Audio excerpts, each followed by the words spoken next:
What's up, guys? Caleb here from Srkcycles.com, and you're looking at a 2009 Suzuki GSX-R 750. Guys, this bike's super cool. It does have some wear on it. It's all blacked out. Tires are in decent shape. They got some good tread left on them. If you can see here on the back fender here, it's had some touch-up paint. Pretty common with these bikes. If someone's like laid them over, they kind of get scratched up everywhere because it's just plastics. Scuff all along there. Scuff right there, scuff in the R there. Down here, the bottom half looks like it's pretty good.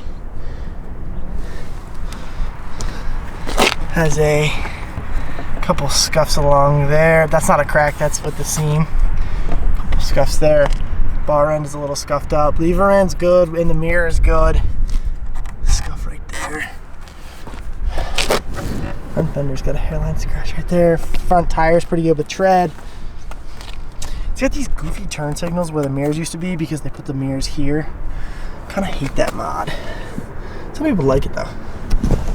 It does look like it was scratched, if you can see. Scratch right there and right there. This is actually okay. I wonder if it looks like it's worn a little bit right there where the carbon fiber is. Looks pretty good. Rear fender, obviously. Someone looks like they were just kicking their boot up over it or something. It's got some scratches. Top of the tank looks good. It's got 39,764 miles on it. It does fire up right away.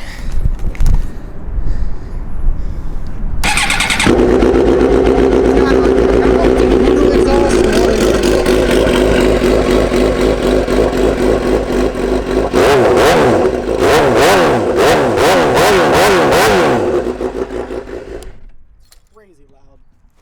Almost like not necessarily, you don't need that loud of an exhaust. Like I said, guys, 2009 GSX-R 750, it's in decent shape. I think for what it is and what it's going to be priced, it's a killer bike for someone who's looking to step up but not break the bank. Guys, you can put new plastics on this thing for like 300 bucks. I just would ride it the way it is, to be honest. The blacked out looks super cool. From a distance, you can't really tell. It's an awesome bike, super fast bike. Don't be a first-time rider and try and buy this bike from me. But like I said, guys, 2009 GSX-R 750. Make sure to check out the test drive video and Bikes and Beards. Thanks so much for watching, guys.